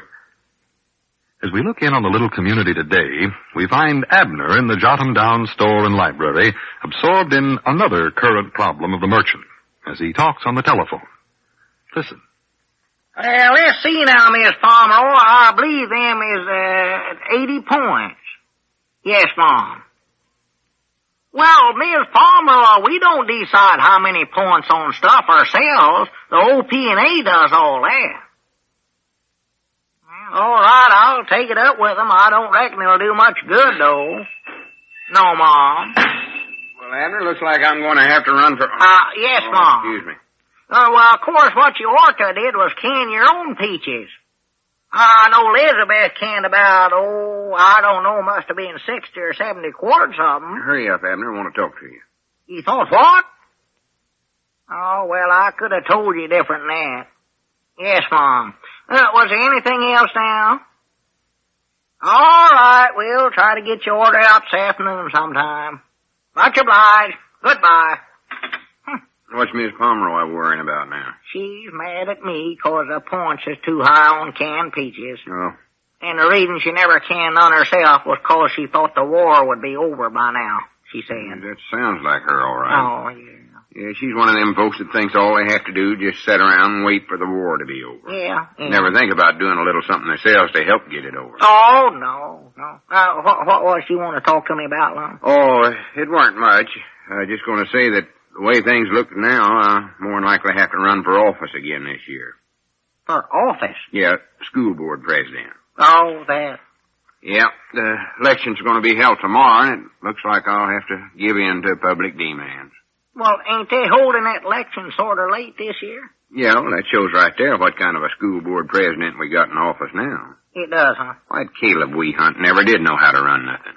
Well, he ain't the one that sets when the election's going to be, is he? Well, no, but I think it was his fault anyway, somehow or other. I don't know just how. Well, I still don't see how you can say it was Caleb's fault. Well, maybe not, but I know one thing. He weren't never cut out for that office. And this year, the public's going to take steps to see that he don't get elected again. Well, the public don't vote on that. Just you members of the school board do the voting. You elect your own president, don't you? I know, but the public can let it be known what they want, and that's bound to have a lot of influence on how the board votes. Oh, well, yeah, I reckon so. Yeah. So, it just looks like I'm going to have to make the big sacrifice and be a candidate for the office again this year. Sacrifice? Yeah. Don't you want to be elected? Well, no, I don't actually want to. Oh, that's cute. Say that over again once, Lum. I must have jumped the track there. I said I don't actually want the office.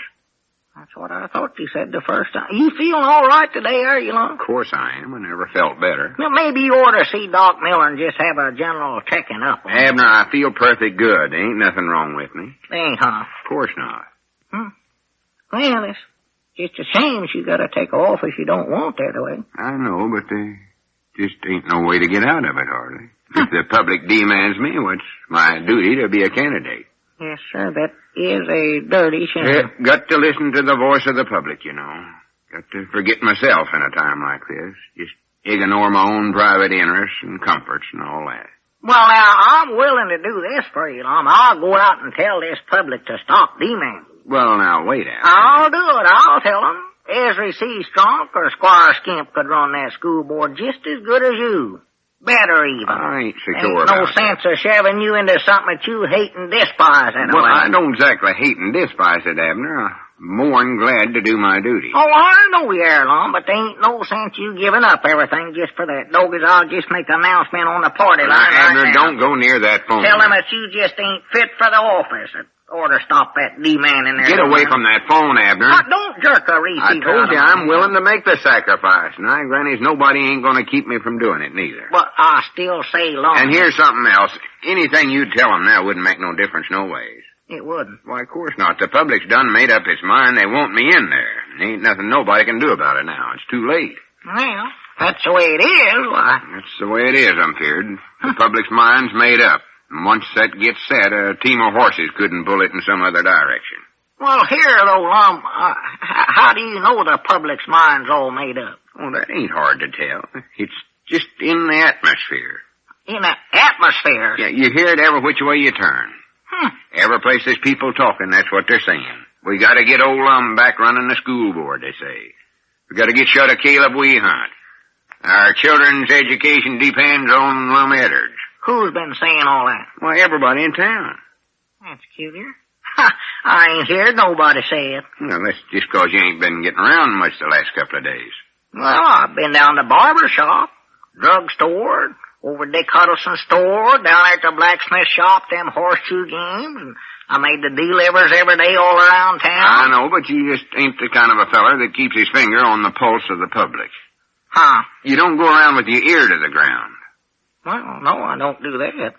I don't believe I could walk with my ear clean down on the ground, Mom. Well, I don't mean And even if I could, I don't believe I'd do it. Besides being awful uncomfort walking that way, it'd look plumb silly, Lum. Well, of course it would. I'd be the laughing stocks of the whole town. Folks would start talking about me, running around here walking like that. They'd say, we got to get old Abner into a padded cell. Got to get old Abner a straitjacket. Well, Abner, if you'll just hush up for a Our children's educate demands that we get shut old Abner. No, Lum, I ain't gonna tramp around town with my ear plumb down on the road now. I never said you had to. I know good and well I'd never be able to tote a basket of groceries bent way over that way, Lum. I'd wear my ear out, too. Well, nobody's asking you to do nothing like that, Abner, so No. just forget it. Yeah, tell them forget it, Lum. All I meant was that you just don't catch on to what the public's thinking and saying like I do. Well, doggies, if that's what they're thinking, I don't want to catch on to it. I'll tell you that right Well, now. the whole idea Wait a is minute, that that's our ring, I believe. Don't reckon there's somebody wanting to come and take me away, do you? Oh, of course No, not. you answer it, Lum. I'd rather not do it. Rather not. All right. Doggies. Hello, jot 'em down, store. Lum Edwards, People's Choice talking. Rub my ear on them gravel there. Mom? Better get me some ear muffs, what I better Oh, do. just a minute, Elizabeth. Here, Abner's for you. Has she heard about me already? Oh, no, silly. Here, take the receiver. Oh. Oh, thinking my ear is sore there when I put that receiver. Hello, honey. How's that? Well, sure will. Yeah, I'll sign it, I reckon. Uh-huh. Elizabeth, you ain't neglecting your regular work around the place there to do that, are you? Well, that kindling wood's got to get split up, and you know my back, I just can't swing an axe no more. My rheumatism's so bad. Uh-huh. Well, all right then. What sort of a petition is it? Yes, sir, you just can't ignore the voice of the public. You sure it says that? Well, I do know. Where'd you get that? Just wouldn't be patriotic. Yeah, well, I'll sign it when I come home for dinner. I'll see you then, honey. Goodbye. What was she wanted you to sign, Abner? Doggy, it looks like you knowed what you was talking about, Lum. What do you mean? Elizabeth's got a petition there she's getting folks to sign. You know what it says on it? I'd love to know. It's asking the school board to elect you president this year. Well, what do you know about that? Well, looks like they're drafting me all right. She never said you're going in the Army. This is just for the president of the school board, not the whole United States. I know it. That's what I meant. Huh? Where'd she get the petition? Was it one she started herself? No, she said Miss Barton got some petitions down there at Will Spencer's printing shop and give her a couple of them. At Will Spencer's, huh? Yeah, Will must have printed them up himself. Must have. You know, for a while there, Lum, I thought you was just making up all that big talk. Yeah. Or just imagining it. I never believed a single word of you. For the land's sake, look at Cedric out there. Racing in here like a horse afire. Now, reckon what he's all head up about. Howdy, Mr. Abner. Yeah, howdy, Cedric. What's the rage? Say, I got a petition here I wish you fellas would sign for me. A petition? Well, wait, Cedric. What does it say? I don't know what it says. All I'm doing is just getting signers for Here, it. let me look at that thing, Cedric. I got 4 names besides my own and 2 X's so far. Okay, this must be just like the one Elizabeth's got. Here, Lum, look at it. Yeah, let me see that. Love to know what my admirers are saying about me. You sure got 'em, I'll say that for you. I don't know who them X's is, but... What do you know about that? Where'd you get this, Cedric? Over at Mr. Will Spencer's printing shop. Well, Doggy, it looks like Will Spencer's place must be your campaign headquarters, huh? Yeah, it sure does, don't it? Cedric, you better not let your papa see this petition you're carrying around.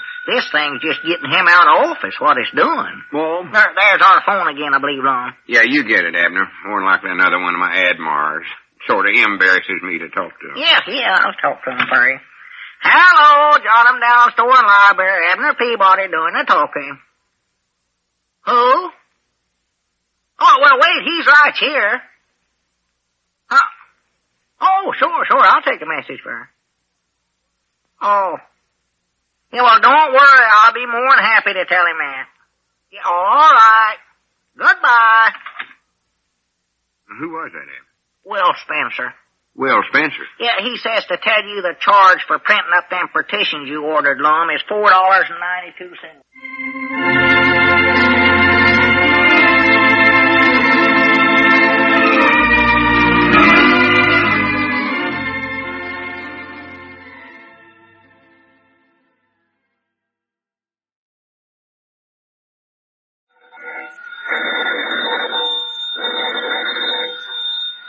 Granny's, Abner. I believe that's our ring. I know this, Lum. I believe you're right.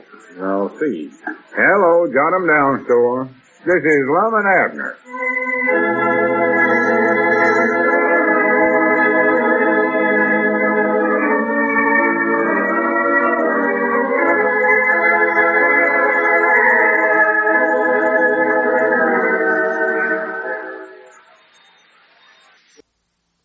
And now, let's see what's going on down in Pine Ridge. Well, this day of the election for school board president. And Lum, although he is reluctant to admit it, is out to win back his old post, now held by Caleb Weehunt. As we look in on the little community today, we find Abner in the Jot 'em Down store and library. Grandpappy Spears is just entering. Listen.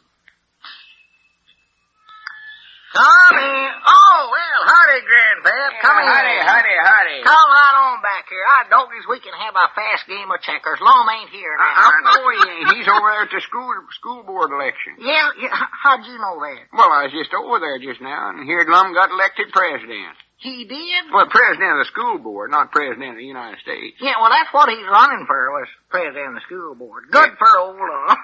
I figured he would. After all the trouble he's went to get himself elected.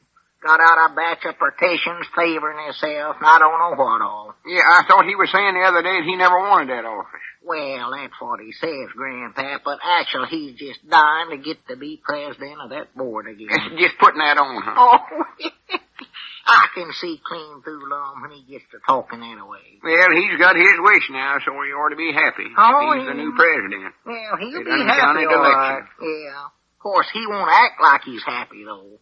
He'll go around here making out like they just pushed him into the job, and he's just doing it 'cause they need him so bad, and they can't get along without him and all that. Well, I recollect when Ezra was president, he done a pretty good job of it. Why, sure he did. And old Caleb Weehunt, far as that goes, he ain't done a bad job this last year neither. No, he never. No, sir. I don't see why they need him so bad. Well, of course, that's just what Lum tries to get you to think, what they can't do without him. Of course, now, I will say that Lum makes a gooder, and I recollect when he was president of the board before, he done an awful lot for him. Fixed up the front steps there and got a new blackboard, got some colored chalk for the children's crayons. Yeah, that's right. Yeah, he works at it. He got a eraser firm over there that they hung on the board there. That thing stayed there a year or two. The only thing I'm talking about is I wish Lum would just come right out flat-footed and admit that he wants to be president. He ought to, yeah. Why, sure, cut out all that stuff about being a sacrificing martyrs and being demanded by the people and all that. Yeah, he ought to cut that Why, out. sure. Nobody'd blame him for wanting to be president of the school board. That's an honor. It ain't no disgrace. Why, no. Of course, you know Lum, he never wants nobody to think that he's eating testicles.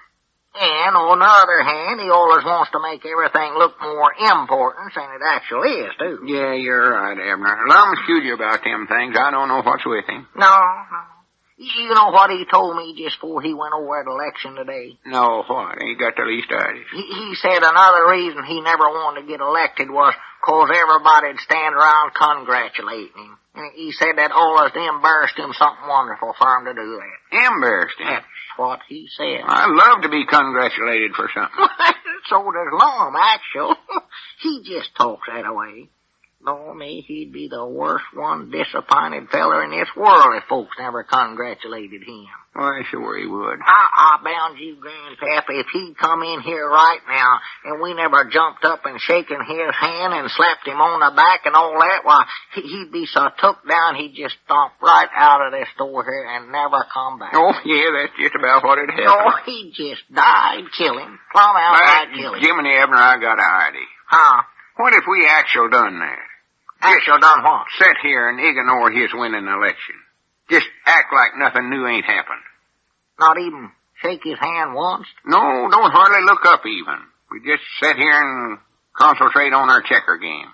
No, well, I don't know. I don't believe we better do that, Grandpa. Well, why not? Oh, well, that'd just be too mean. We couldn't do that to Lum. Well, he said he wanted it that way, didn't he? Oh, of course, he said that, but you know as well as I do that he never meant it, Grandpa. Well, maybe they should learn him a lesson to say what he means then. We'd just be doing it for his own good. Maybe he'll stop putting on that way. Yeah, of course, I never had looked at it just that way, I don't believe. Well, look at it that way for a minute. Doggy, it would be funny, sorta, wouldn't it? Better hurry and get the checkerboard out and get set down here before he comes in. Yeah, Lord, if that election's over, he'll be rushing in here any minute. Now, pull up that other chair there, Grandpa, and I'll get out the board first. Yeah, all right. Recollect now, be sure and keep a straight face when he comes in. Yeah, don't worry about me. I just hope we're doing the right thing, though. Yeah. Well, I know we are. It'll do him good. I hope so. Get them checkers set out here. Yeah, let me dump them right out here on the board. Here. Which ones you want, the red ones or the black ones? Oh, don't make no difference to me. The way I feel today, I could beat you with any pigeon-toed color. Well, we'll see about that right now. Don't forget who won the last time we played. I don't recollect. Who won? I do. I win it. That's oh, yeah, I don't know. I had a sore knee then. Oh, pretty Prez. Well, I did. Sore knee. I couldn't hardly hold the board. No wonder I couldn't win. Oh, Wait a minute, Lord, Abner. There comes old Lum. There he comes out there now. We better stop fussing and get started. Yeah. Here, you got a couple of your men on the wrong squares there, Grandpa. I ain't no situation. Oh, yeah, I have, ain't I? There, move it. Yeah, that's good. Go ahead, you can be first. And try not to cheat today. Cheat? Yes. Well, I never cheated my whole life, and you know it. Yes, sir, Grandpap, it sure is a nice day today. Uncommonly pretty weather. Oh, my, yes, it sure is. Yeah. Your move, Abner. Oh, hell, all right. Well, for the land's sakes, Grandpap, look who's here. Huh? I never heard you come in, Lum. Oh, you never, huh? Well, here I am. Yeah, see you there. Let's see, Grandpap, now, you moved right there, didn't you? Yeah, right there. Uh-huh. Yeah, I'm back from the big election. Well, sir, Grandpap, believe I'll just move right over there, right there. I said I just got back from the big election, Abner. Yeah, I heard you, yeah. Right, go ahead, Grandpap. Well, don't press me. I'm studying here.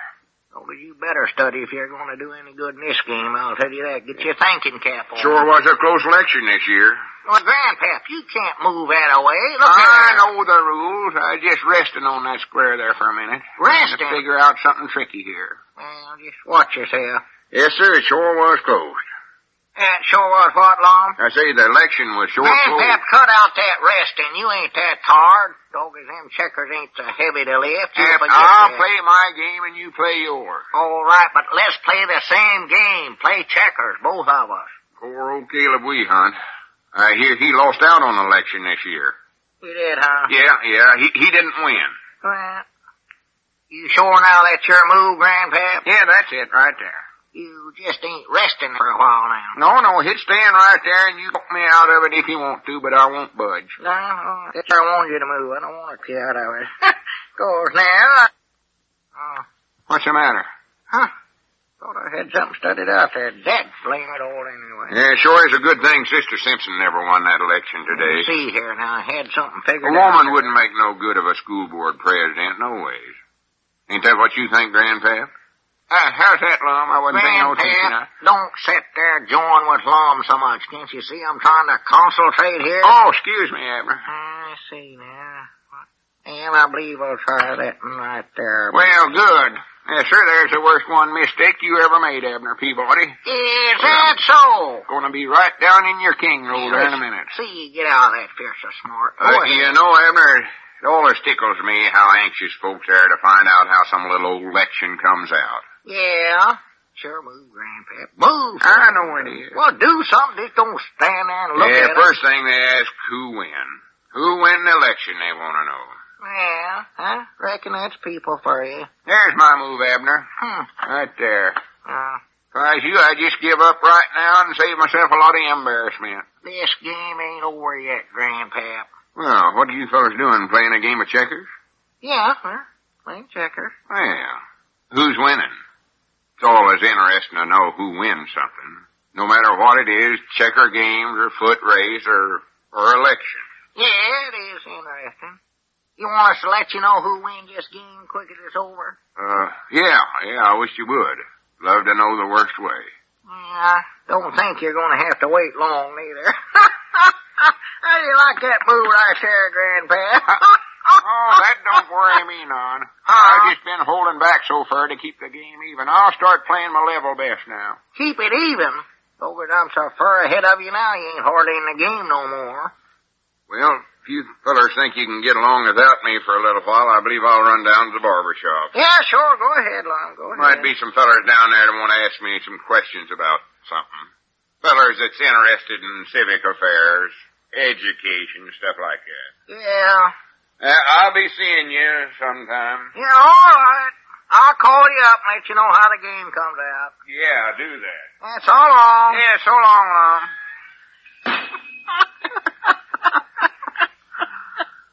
Oh, Lordy. Grandpap, did you see his face when he left out of here? Standing there on first one foot and then the other, twisting and squirming like a feller's being pestered by a wasp. We oughtn't to have did that, Granny. No, I reckon we oughtn't, but it was comical. Oh, Lord, me, I couldn't hardly hold a face straight. He kept trying to bring up that subject and get us to ask him who won the election. I just couldn't hardly keep from laughing there a couple of times. Saved my life. Special. Oh, wait a minute. All right, Granny, just wait till one of you varmints wins the election sometime.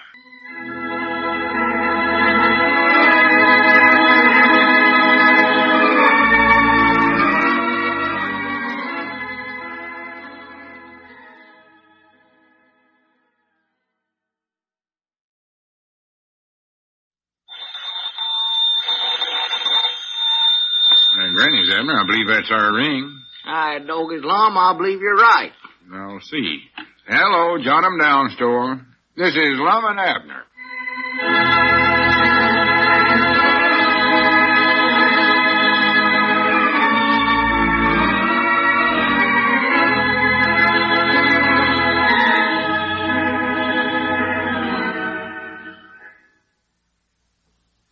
And now, let's see what's going on down in Pine Ridge. Well, Lum came off victorious in the election for school board president yesterday, and although he doesn't admit it, is quite elated over regaining his old post. Today, as we look in on the little community, we find him giving some instructions to Abner and Grandpappy Spears. Listen. Here, Abner, here's the part you and Grandpap are going to do. Oh. You can read 'em over and get started getting familiar with your lines. Yeah, all right.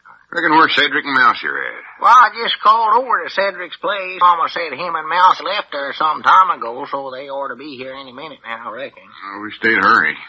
What's the matter, Grandpap? You having trouble reading your part there? Well, I can read it all right. I just can't figure out what this whole pigeon-toed thing's about. Well, I don't know exactly myself. It's some play that Lum wrote up. We're going to put it on over at the schoolhouse Saturday night. Well, it's more than just a play, Abner. It's a patriotics thing. Oh, it is, huh?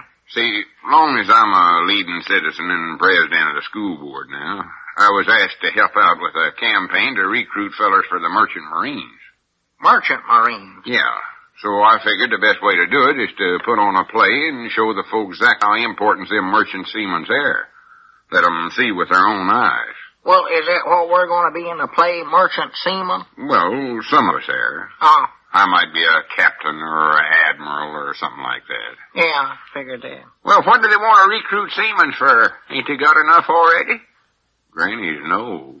Some articles they sent me said they was going to need 43,000 experienced seamen in the next 12 months. Oh, me, how come they need that many? Well, Merchant Marines got a big job to do. They have, huh? Oh, sure. They got a whole cargoes practical all over the world. Well. Got to get the stuff to our soldiers wherever they're fighting at. Uh-huh. Fact is, they got a whole lot bigger job than most folks realize. They're sort of unsung heroes, you might say. Unsung? Yeah.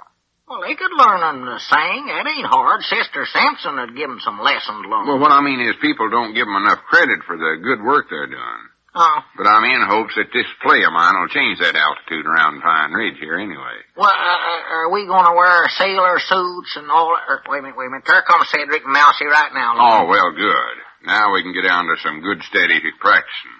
Practicing? I want everybody to memorize his part good by Saturday night. Oh, I'll learn mine. I'll sit up all night long and say this thing over to myself. Oh, what a beauty day. Hello, everybody. Yeah, hurry, you fellers. Get in here. We want to get down to work. Yes, sir. How are you, Mousy? Ain't saw you around much lately. No, sir. I've just been feeling too tired to go out much longer. Working hard, huh? Yes, sir. That, and, well, Gussie has decided to reduce, so she bought one of those rowing machines. Oh, well, why should that make you tired? Well, I have to do the rowing.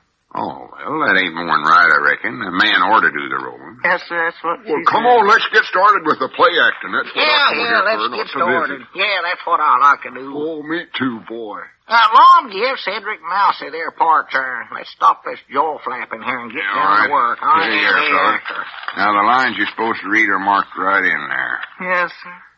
Now, the main idea of this play is to show how important it is to get some new merchant seamen to sign up. Points out how a cargo ship can be held up from sailing for the lack of just one man. 1 man? You mean 1 man can sail one of them big ships all by itself? Oh, no, silly. I mean, the ship can be held up when the crew's 1 man short. Held up? Yeah, like maybe they need a first mate or a telegrapher or an engineer or something like that. Oh. And sometimes 1 day's delay in a cargo ship might cause death and casualties for men at the front. But here, no use me telling you everything. The play explains everything. Let's get started practicing. Yeah, it's done. I'm ready. I believe I'll act in my middle-sized voice today, or maybe my low, and I'll talk. The rest of you fellas all set? Yes, sir. Yes, Mom, I'm ready. Yeah, I'm too. All right, then. Now, we'll pretend that the stage is right there. About from the stove over there to the pickle barrel. All right in through there, huh? Yeah. Now, the first scene opens up in the cabin of Captain Admiral Larkspur. In the what, Long? In the cabin of Captain Admiral Larkspur. That's me.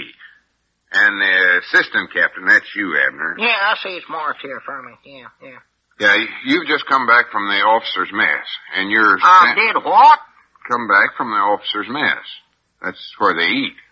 Well, if they can't eat nicer than that, I ain't gonna eat with them no more. I'll eat off by myself someplace. Well, that's just what I'll do. What it's called, Abner. Eat up in the crow's nest. All right, the cabin door opens and in you come.